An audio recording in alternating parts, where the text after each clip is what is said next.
Hi, this is Phil, and I'm here to tell you all about the Capes and Lunatics Patreon. Don't miss out on our comic book creator interviews, including our monthly Chichester chats with comic book legend D.G. Chichester, superhero movie brackets in our search for the worst comic book movie of all time, and many, many more specials, all completely uncensored. Access starts for $3 a month, full video when you pledge $5 a month. Check out the link in our show notes or go to patreon.com/capesandlunatics. Hope to see you there. This is Lilith Hellfire, and you're listening to Capes and Lunatics Summer 69. Recording has started. In a world of capes and lunatics, gods and monsters, there are threats that arise. Threats too large for any one hero to face. In those moments, a team will arise to avenge us all. This is Avengers Declassified. I'm your host, Charlie, the Professor Esser, and with me, as always, is the blue-eyed bomber of the Burg of Pits, Phil Podcast Perich. Welcome back, Philip. Hello. To another episode of Capes and Lunatics, Avengers Declassified, Summer of 69. There's a lot of colons in our title this week. But hey, kids, it's summer of 69, which means we are reviewing a lot of great stuff from 1969, specifically the Mighty Thor. Oh, yeah. And quite frankly, if you did 69, you might be Mighty Thor too. He's Mighty Thor, that's for sure. So here we are with the Mighty Thor, number 164 through 167, in which we dispatch of Pluto, face him, and then deal with our own hubris. I love that first page on 164. Sif is literally has the hand on her forehead, like, oh, yeah. The vapors. Honestly, I'm going to say they done sit dirty. They done sit dirty in this, but here's my thing. We got Sith back in Thor 4. We're leading into Guardians of the Galaxy, where maybe a little fella named him is going to show up. And so I would love to see the story where a modern day Sith punches him in the nose with her destroyer robot arm. It's like, no, and that's what's delightful about this is how much let's start with Pluto's story, because maybe I read it wrong, but is it basically just that Zeus says, "Stop it, Pluto," and thwacks him? I mean, is that the crux of it? Am I mistaken in that? Pretty much. I think it's basically like, Zeus is on par with Odin, so he comes down and saying, no, don't you dare. Just stop it, bro. Not cool. I mean, no one's gonna trust a bro to move their furniture. Thor, Sif, and Balder are fighting those mutants. They're fighting Pluto, but and then Zeus shows up and kind of gives them, and they're holding their own. So let's be clear. They clearly make it clear that Thor and Sif and Balder alone could face off against such threats. They face and they defeat and they do well, and that's a good thing. It just the power level, because even Sif in her Asgardian way says, "I hope we never have to tangle with that guy." And and of course, every Pluto fanboy out there right now who's a fan of Greek and Roman myth is like they're doing Pluto dirty here. Because he's actually a real nice guy in the myth. It's unfortunate that Disney, yes, Disney, and Marvel, now conjoined at the hip, and many others have made Pluto into the bad guy just because he rules over the realm of the dead. Which, of course, is funny because it's like, why is that a bad realm to rule? I mean, literally, everyone eventually comes to your realm, and you get to be ruler over all of them. It's like, why is this a bad job? Yes, there's the administrative, I guess I have to punish the wicked and reward the good and figure out something for all the people that are way in between to do. But still, that seems to be far more entertaining of a job than sitting on Olympus just eating grapes and having orgies. Like some gods we've recently seen. Listen to the last episode. Yeah. Well, I mean, that's the thing. It's like, go eat some Slovakia and call it a day, British Zeus. Honestly, I'm surprised that's not a bigger deal in the world right now. But I'm still surprised that people aren't mad about Blue Korg. It's like, how are you not mad about Blue Korg? And we're going to do like little, because Big Fat Greek Wedding Zeus? I don't know. I mean, on the Korg thing, I mean, unfortunately, I think most of the audience, more of the audience than not, probably doesn't read comics, so they're not familiar with Korg from the comics. But they didn't even make Zeus a redhead in the movie. I know. I mean, that's the thing. He wouldn't wear the wig. I'm just saying, classic Zeus. He's a redhead. He's a ginger. Lilith would have been all over that, And here we are with our little dumpy, graying brunette Zeus. It's like, yeah, that's why no one respects you, Zeus, because you let yourself go. When you were a big, fancy redhead, people would have respected you. Now you got to ask your kid to go and be fancy for you. It's even the gods, if they just sit around and do nothing, they get heavy. Come on, they get out of shape. Oh yeah, I understand it. And not to get back into the last show, but yeah, I really think that's really the point of Thor: Love and Thunder, is that Thor getting his body back, but then just retreating into that as his new vice. It's like it's just as bad for him spiritually, whether he's wallowing in pleasure like the gods of omnipotent city, or just being biff and buff and stabbing things. It's all just an escape. It's not really dealing with your problems. But that is not the Thor we're dealing with today, Philip. Today, we deal with a Thor that is somehow both better and worse. I don't know. I'm not quite sure how I feel about this Thor. Because, yes, in our first issue, it is, we will fight and we will fight and we will fight and fight and fight. And then eventually Mercury shows up on Olympus as, Zeus, here's something you might want to know. It looks like Pluto's trying to invade the world again. And it's just like, oh, bother. I was about to have an orgy. I don't know. Guess I got to deal with my little brother. I mean, it's his responsibility, but I'm like, if Zeus could take him out, couldn't Odin have showed up and be like, get thee gone? Well, but that's to be fair, you don't want to get involved in a civil dispute. Yeah. Because it's like, oh, why you got to punch my brother, Odin?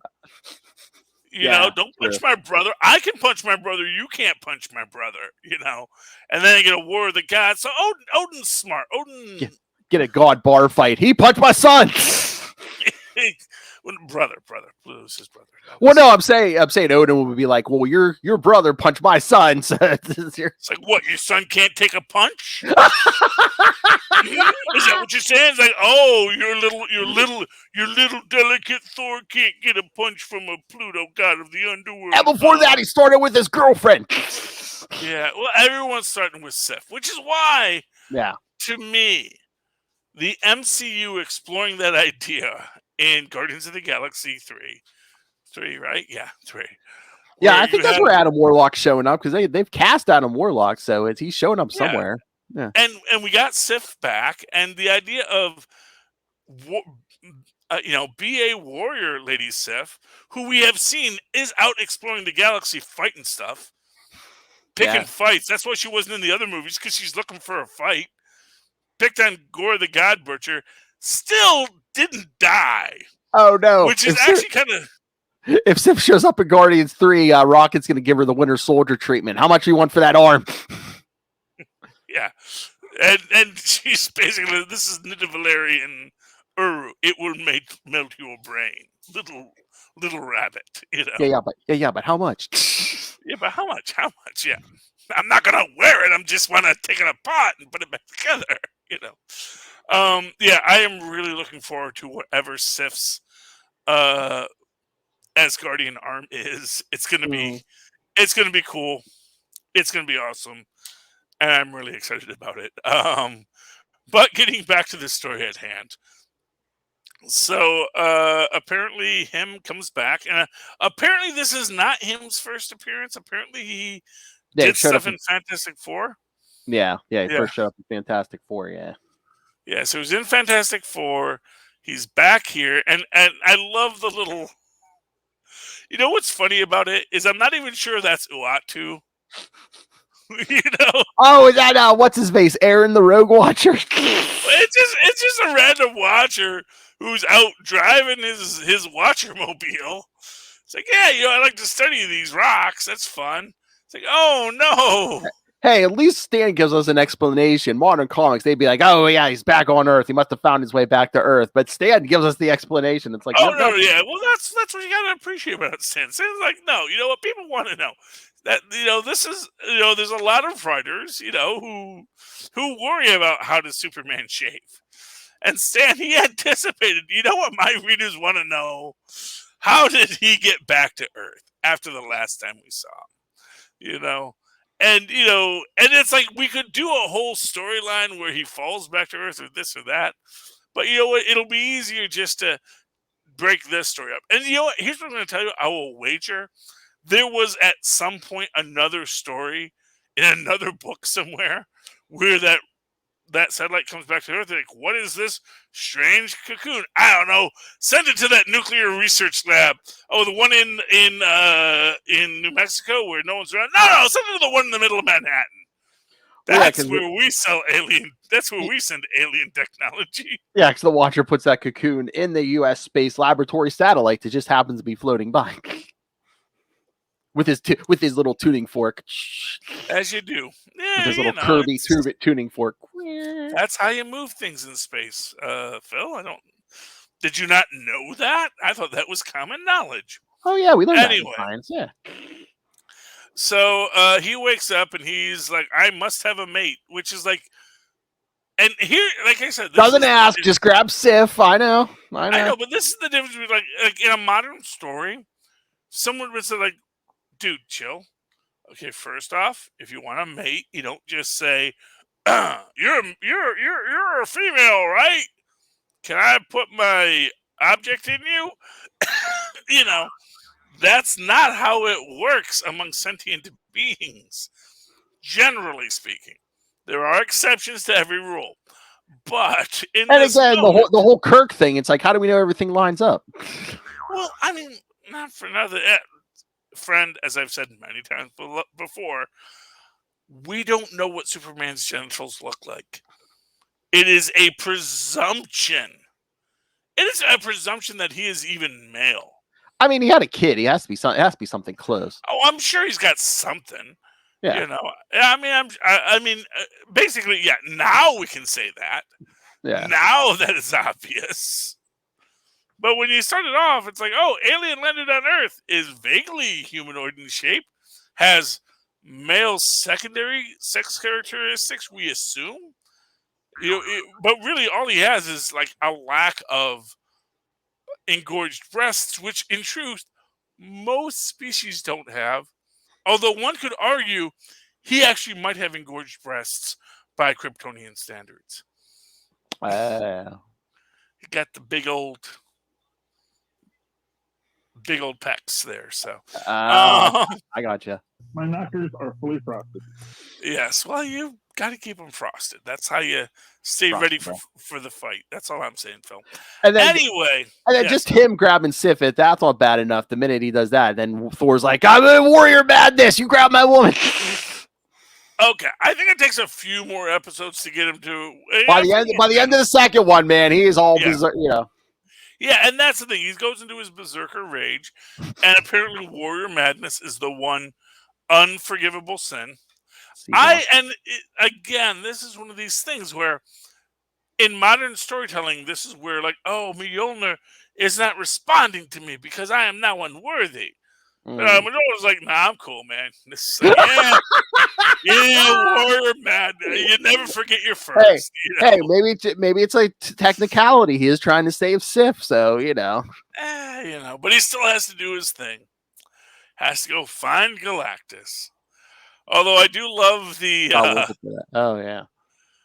the whole so for those who haven't read, there's a whole B plot going over several issues. I do love. This is the thing about this. I can imagine if I was a reader at the time, and I had been reading Mighty Thor since before the summer of '69, and I would be like, oh man, they're like just seeding all this stuff with Carnilla and Baldar and this and that and the other. And there's a part of me that is going to be looking at this and going, you know what, man, this is a very long, beautiful arc paying off. I mean, it pays off stupidly at the end, to be fair. But that's because I am an older, more wiser person. They, much like Ms. Marvel right now, I'm not the specific demographic they were writing for. Yeah, no, that seems to be a theme of all the summer of '69 Marvel and DC. It seems like they, in their minds at least, they were thinking, we're writing for mostly children here. Well, I mean, not even just children. Because here's what I'm going to tell you, man. When I was 21, I would be like, yeah, man, this is a really great story, Yeah. They were writing to 20-year-olds, like, 13 to 21-year-olds. Which is kids. Look, you're a woman. Punch him in the face. Well, yeah, but that's the thing, and again, that's what I say. It's like in a modern story nowadays, there would be a whole moment of trying to more dialogue. Yeah. And that's the thing. It would make him even more of a villain if he doesn't want to reason. Yeah. And again, it's just this weirdness that, well, you're a female. I think I could, put my doodle whacker in you and it not break you since I am an omnipotent god. I was going to say, she is an Asgardian, so. Yeah, I mean, I guess you could take it, but it's like, okay, what if, you want to go back to Asgard, meet a couple other girls, I mean, I think that's like programmed into them because even like when her shows up, I mean, again, she shows, I don't know, in the early years, but like years later, like she shows up in Quasar and she's looking for a mate. I mean, she's going to everyone. She's going like Wonder Man. She's going to Hercules. I mean, so I think that's the scientists who create them kind of pre-program that into them. Like, oh yeah, you got a mate, dude, so. Yeah, well, that's an odd choice for them to make. That's all I'm saying. Yeah, I know. But yeah, and what happens is what happens the last time. It's like, him gets too badly damaged in the fight, and he puts his cocoon on, and he goes to fly off. Which is fair enough. It's a good superpower to have. I don't know where we're going to go with it as far as this story. I know where he's going to wind up eventually. I was hoping someone was going. You see, that's the thing. That's where, if this had been a more talky story, you could have gotten to this idea. It's like, why do you call yourself him? You are something new, some own being. You should name yourself. You should have something more than just your pronoun. Go, well, you are certainly, and especially since we had the witchy character in this, you could have even woven it all together with like, oh, you are a warlock, you are of the weird and the strange and the unknown. So that you shall be that. And you shall be the first of the men warlocks, and we shall call you Adam, But yeah, I mean, but it's kind of in character because even like years later when he gets the cape and everything, I've always thought he's been like very arrogant and egotistical Adam Warlock. So it kind of fits. It's like, oh, hey, you want to be with me, right? I mean, and given the modern understanding of these characters, you basically get the idea that they're all in some way a descendant of Ultron. You know, when you think about our recent run with in Iron Man with what's his name, Korvac, you know, it's just all this idea of, oh, well, you know, we are the perfect beings and we are the future and we're going to do this and that and the other, and it's like, but are you though? Really? Are you? It's like, you seem pretty lame. You know, you seem Yeah. like you've got you seem like you can blow up real good and hide real good, but it doesn't seem like you can, like, you know, actually do something to better the universe, you know. But It's like, yeah, after this he goes the Marvel Premiere 1 and 2, and then he gets his own book, Warlock 1 and 2, and then Incredible Hulk 158. I think he does better as a character after he meets Pip. I think Pip's a very grounding force for him, because you know, he's just like, let's get down to the brass tacks, man. Well, I It mean, may be made of brass, but what does that mean? and you give him a mission too. I mean, between him and Marvel, they're like, you know, for the longest time, like the two big enemies for Thanos. So Yeah. Oh, Thanos. he needs a purpose besides, oh, hey, I need a woman. Yeah, well, you know, I mean, and to be fair, if your purpose is to need a woman, that's a very shallow purpose. Because once you have a woman, now what are you gonna do? Yeah, exactly. It's like, it's great to have a woman, it's great to have kids, but it's like, you know, that's a whole lot of things to do and to deal with, and to just say, oh, I need one, you know, for what? Like, you know, what is my larger purpose? And that's the thing. It's like, okay, you want to have a female. You want to have a female for procreation. So explain to me why you are a good provider for our alleged potential children. Explain to me why this is a beneficial situation, both for you and for me and the offspring we will certainly create. But, you know, Adam Warlock, he's just like, no, I just want to bump on the schmeckle. And that's where you fall apart as a character. That's all I'm saying. I mean, he was sending out the signals, man. He's just wearing trunks and everything. Yeah, well, he's all Ben Grimm in it, you know. Yeah, well, you know. Hey, Ben Grimm respected ladies. Exactly. He put it all on display, but he wouldn't force it on you. You had to be into it. Of which Alicia Masters was. It's like, ooh, you feel like rocks. You know, I like rocks. It's like you said, yeah. Moving right along. He spins that cocoon again and gets away, and then Thor and the others have to go back to Asgard, and then Odin's like, oh, you must be punished. What, you know, you had the warrior's madness. Does not matter, you're my son. This is such a cop out by Odin. Because he was like, well, and so, like, there's two cop outs in this. One is, oh, Beldar had a stroke because the voodoo doll had a stroke. Oh, yeah. But no one can be as skilled except for that Don Blake guy. Ever since that Stephen Strange guy, you know, got out of the business. And I love how they keep Don Blake employed, even though they're like, man, we go months without seeing this guy at a time. Well, because he's paid by the hour. So if he doesn't punch in, there's no cost to keeping him. I mean, you know, because benefits back in the 60s, they benefits were cheap back then. You know, I guess, yeah, but it seems like he rolls in whatever he wants. It's like, oh, yeah, well, what kind of surgery you got for me today? Yeah, hey, you got any Asgardians that need some brain poking? Because I can poke a brain of an Asgardian. You can't schedule any surgeries for Don Blake, so you don't know if he's going to be there the next day or not. Yeah. I mean, look, we did how many issues of Thor already, and like this is the first time we see Don Blake. I'm going to go out on a limb and tell you that, you know, the medical establishment in the Marvel Universe may not be up to par with the ethics of the medical establishment. Hey, they gave Dr. Malice a freaking MD. He's got an MD, not a PhD, you know. I just figured that was always evil medical school. Well, you know.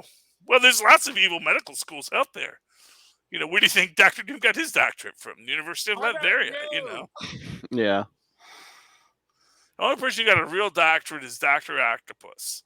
That's why he uses doctor. MIT, man, or Empire State, one or the other. Reed Richards doesn't have a real degree. Reed Richards. No, he's a superhero. All superheroes have real degrees. Oh, okay, They villains. actually, Okay, yeah. if they use doctor, they've actually been to school. Otherwise, they call themselves Professor Phil. Oh, yes. Anyway, so the first cop out in this. So Thor gets sentenced to go search for Galactus. Oh, that is the greatest. He's like, yeah. So it's like, yeah, your punishment for the Warrior Madness. You must track down and defeat Galactus. And then meanwhile, everyone's backs towards you, and it's like, I was going to send you anyway, so just keep it under your hat, kid. Yeah, exactly. It's like, I was going to. Which sounds like, aren't you supposed to be like more powerful than me? If someone's going to face Galactus, wouldn't it be smart for you to go? I'm just saying. Maybe he's not sure any of them will survive, so he's like, oh, better you than me, kid. Better send the kid. Again, as we find out years later, Odin's not the best father. Not at all. But I love and this is what I love in this, where Loki steals the walking stick from Don Blake. He says, "Aha! Now I have it, and I won it in fair combat. You can't take it away from me." And Odin just shows up and says, "Yeah, okay. Just so you know, whoever holds the power of Thor has to go on the freaking trip to find Galactus." Yeah. He's like, "Oh man! Oh man! That sucks. I didn't know that." The music stopped. You're holding the stick. Yeah, I mean, and for real, it's like, well, Loki is a god of mischief, and this is very mischievous of him. So I guess that's what we're going to read next is Thor going off to meet Galactus and say, "Dude," Galactus says, "Dude, you want to be a herald?" And Thor's like, "Nah, not now." Mm-hmm. It's like, okay, someday. Gonna bring it all full loop eventually, Thor.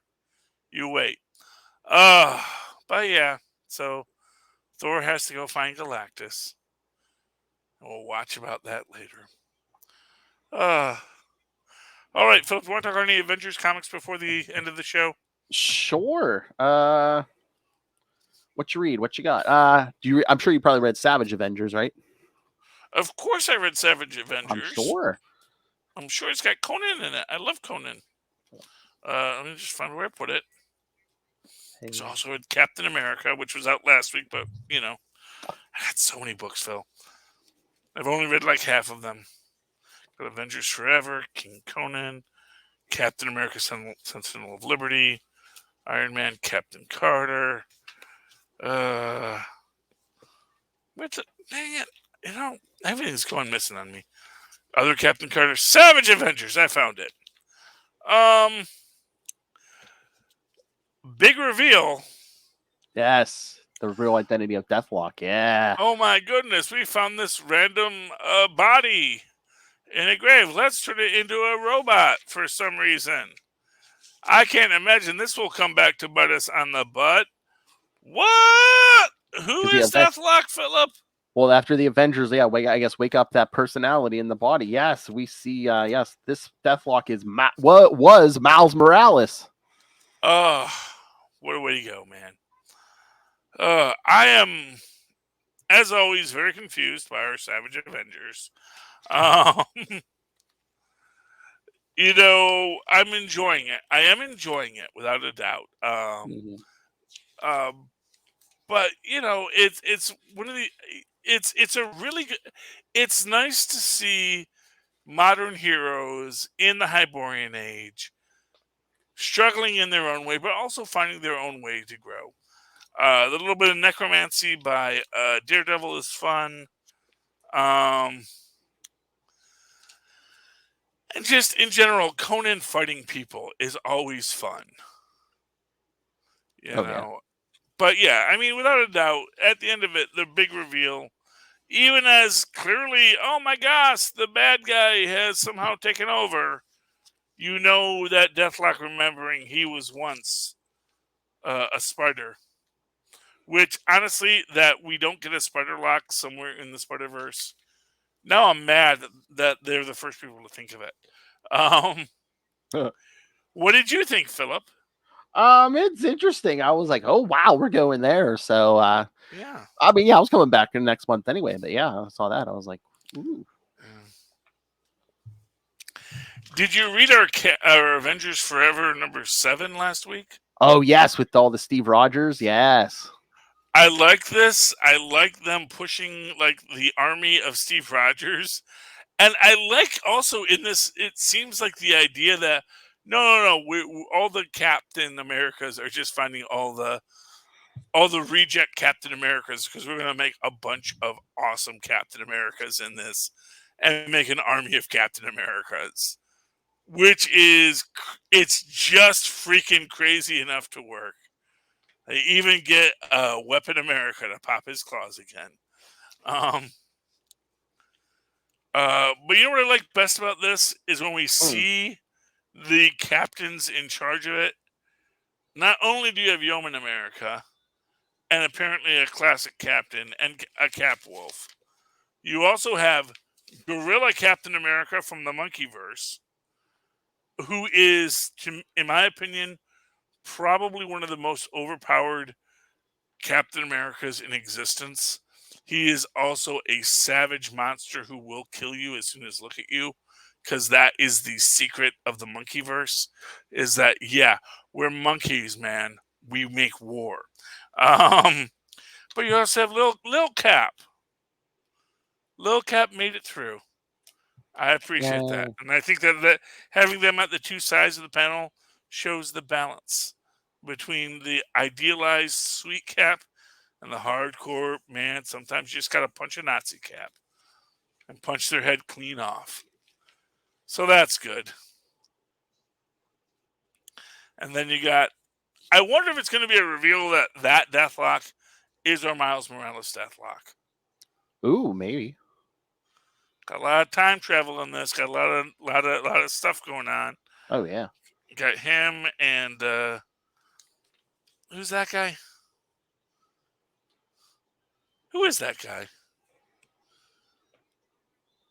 You know, for some reason, I have no idea who that guy with the brown hair is.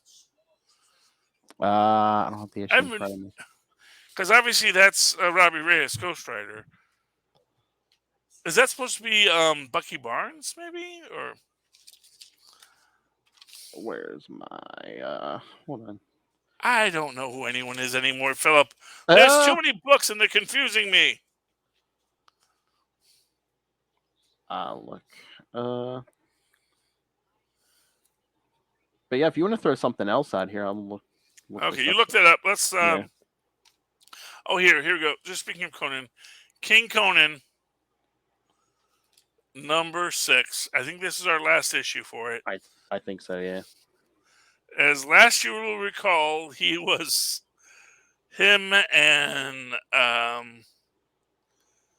I forget his name now, but that's Set worshipping Stygian priest. He and Conan are fighting the goddess of the island, who is dying as well. Basically, a lot of things get cut up and things get bloody and explosive, which is cool. That guy. You're talking about that guy with the brown hair and the beard in that at the end of that Avengers issue. That is the Ant-Man of an alternate universe, aka that universe is Tony Stark. Oh, that's right. I remember that one. Yeah. Why does he have brown hair in that universe? I don't know. Black. Anyway, so fun ended this after Conan blows up the island, and then basically the demon priest goes to find the power of the curse after the princess evaporates. Conan's kind of left by himself on the last atoll, drinking whatever wine he can find. But then he sees something glittering in the water. He digs it out. And we cut back to Conan II throwing his father's sword into the sea, because that was the framing device of the start of this, you see. Sorry, I totally forgot the framing device. Framing device is, they say, we searched for Conan and we could not find him. All we could find was this and the hilt of his sword, we must assume he is surely dead. But of course, we get him here. We see that he has escaped. He has built a raft out of, I'm guessing, sharks and dead people's teeth, because he's Conan and you do that sort of thing.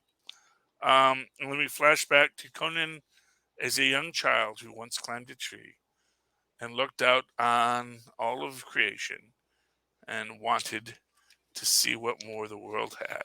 And Conan will once again do this in the future, because now he has crossed the ocean to a brand new world, that of the Americas. They weren't called that then, and they probably weren't even the Americas, because the structure of things, you know.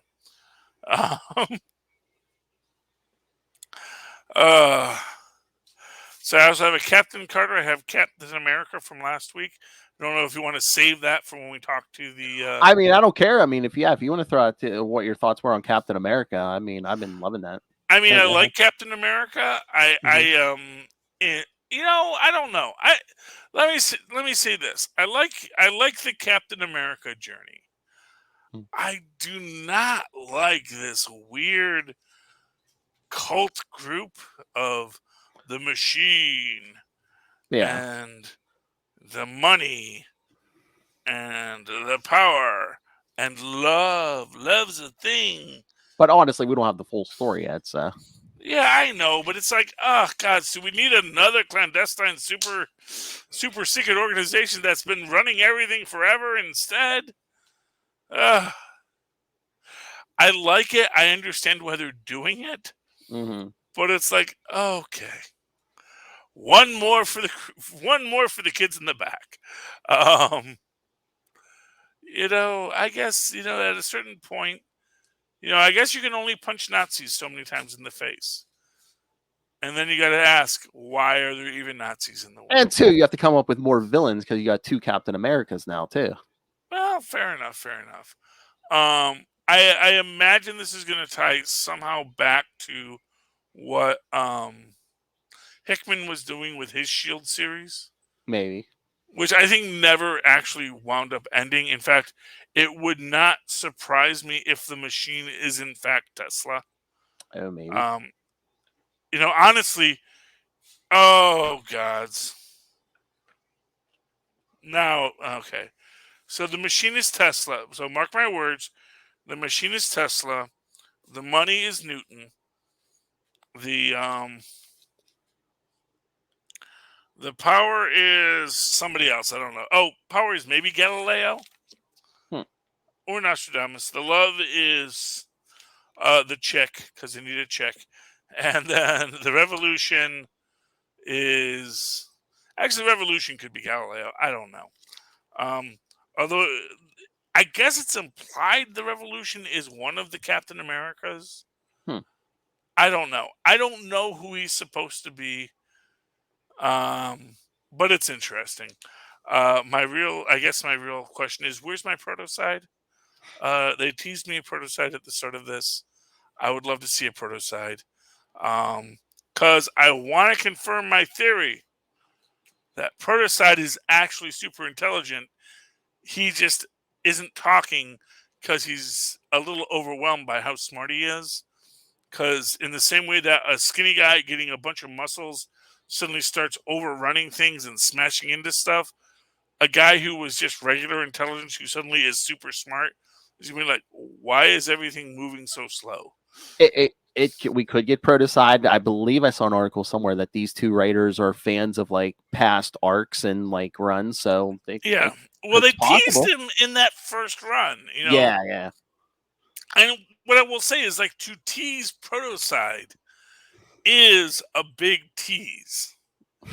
Because it's like, aside from me, who remembers protocide, you know? I do. Well, I know you do, Phil. But if yeah, I remember it, I expect you'll remember. That was like 20 years ago. Yeah, I know. Anyway, speaking of superheroes, let's talk Captain Carter, the First Avenger. So apparently it's vampires all the way down, Philip. Because Because when they take off the masks of the super soldiers that they're fighting, suddenly burst into flames. Because as it turns out, the person who's running the show, the evil person pulling the strings behind this things, is a vampire. And was when Peggy says, "No, you don't understand. He's a vampire," he says, "Oh, she's cracked. Apparently, being frozen for 60 years has taken its toll. 80 years has taken its toll. Because everyone knows there's no such thing as vampires." Philip, there's such a thing as vampires. And how can MI13 in this day and age still not know about vampires? Really? I mean, that always gets me, like stories where, like, you know, like somebody supernatural villain shows up in Spider-Man or something, and it's like, oh, what, vampires or, you know, werewolves? That's impossible. Meanwhile, it's like, yeah, you fought aliens before, but, you know, it's like the supernaturals where you draw the line. Well, really, that's my thing. All right, Philip, I think that's the last of my Avengers books. You have anything you want to throw out there? Oh, real quick, I guess I'll throw out this week's Captain Marvel 39. Ooh, how's Cap doing? How's Captain Marvel doing? Well, it's weird because, like, a couple issues ago, like, she kind of like split off Binaries like its own, like, almost newborn entity now. So it's been like safeguarding Earth, because, like, last issue they're like, "Where's Carol at? Where's Carol at?" Well, this issue we find out where Carol's at, because in a previous arc she fought the Enchantress's son from the future. But who came back and was ruling in the future, and then he's like, "Oh, I'll go back and rule the past." And he has all this magic. So Carol's like, "I need to learn magic." No one would show her magic. No one would teach her magic except that, you know, Doctor Strange, you know, Stephen Strange. And it's like, okay, not for nothing. She didn't go to Doctor Strange first to learn magic. Nah, I'm trying to remember. She might have, but then he might have said no at first. I mean, she went to Scarlet Witch. She went to, like, everybody she could, but because everyone's like, no, there's going to be consequences. Because even if it's, like, temporary, they're like, no. So here we find, yes, there were consequences, because yes, now she's on trial. Like, these magic users have her on trial, including Brother Voodoo, Ileana Rasputin, Satana. Scarlet Witch is her defense counsel. But guess who's running the whole court thing, Charlie Esser? Mephisto. No! Agatha Harkness. Almost as good. And like, you know, Carol's like, "Oh, well, did you put Enchantress's son on trial? Because, you know," and Agatha's like, "Well, he didn't break any magical laws. You did." So, well, what magical law did she break? I guess the way she got temporary magical powers is like a big no-no. So, you know, something when it gets the natural order of things. Yeah. I don't know, man. I mean, who's even the authority here? These are all human magicians. It's like, where's the Skrull sorcerers that are here to represent the order of magic? Unless it's really just an Earthling broke the laws, so they're getting judged by jury. She's getting judged by a jury of her peers, meaning other humans. But then why is the judge also like, I don't know. I think it's something smells fishy to me, Philip. That's now they have her on some planet. I think she has partial amnesia, and, you know, they're kind of testing her. So that again. Yeah. Okay. I guess it's fun. There's a movie coming out. We'll see how they're going to be resetting her there. Honestly, the idea of splitting her into binary, kind of like, oh, well, that's an interesting theory. We'll see how that plays out in the MCU. Oh, yeah, I can do that. Yeah. Yeah, I mean, really, you know. Anyway. We don't need to talk Black Panther right now. So, anyway, let's call it a show, Philip. Yes, sir. Do you want to give them the Capes and Lunatics information, or would you like me to do it? I can do it, but yeah. So next week, we'll be tying up Summer 69 with the last of those Thor issues. What is it, like 68, 69? So I think 168 through 171, I believe. So I'm really hoping Thor and Galactus have a beer. Just chill. Or a meal. He's always hungry. Yeah, but honestly, that would be like great. He's like, have some Asgardian mead. I'll give you a horn of plentiful. And he's like, oh wow, this is really good. I'm not even hungry anymore. Wow, I should just do this stuff instead. Oh, Marvel, Galactus Thanksgiving. Oh, come on. He was once the life bringer, so That's true. All right. So, yeah. So, send your thoughts on that. Email us, CapesandLunatics@gmail.com, or call the voicemail 614-382-2737. That's 614-38-CAPES. And make sure you follow Avengers Declassified on Facebook, on Twitter. Find links to all the various social medias for all the shows we do. Join the Avengers fan group on Facebook. The YouTube channel, smash that subscribe button so you never miss a second of Summer of 69 interviews, regular episodes, everything we do. Smash it. And of course, subscribe to the Patreon.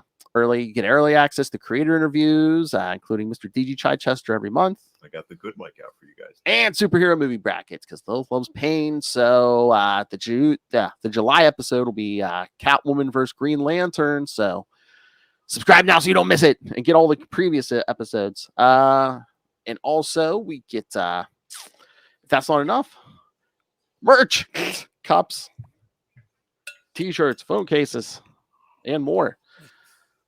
So find everything at Linktree, linktr.ee/CapesandLunatics.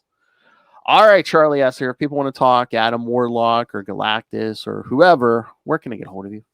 well, you can always write to me that old-fashioned email way, where mothers and fathers once did, at superconnectivityblog@gmail.com. That's superconnectivityblog, all one word, at gmail.com. And of course, follow me on Reddit. What? Yes, now for the first time ever, I'm on Reddit, where I will be writing things randomly when I feel like it. My handle is superconnectivity, all one word, without the blog, and hopefully you like it. And of course, on the Twitter, you can follow me as you do. Stargirl's coming back at Charlie Esser. CharlieEsser.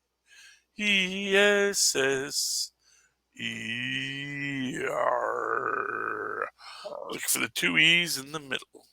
For quality. Bing! Thank you, Maz. All right, dear friends. This adventure now ends. The heroes are triumphant as they ride off on elephants. And away we go once again. And next week, be back here, my friends, for Avengers Declassified. This episode will self-destruct in 10 seconds. Oh, yeah. One more week of Thor. Then we get into Secret Wars, kids. Woo! Yeah, the original. I hope Doom wins. The petty power thief. He's an enfant terrible. You know, it's what you do.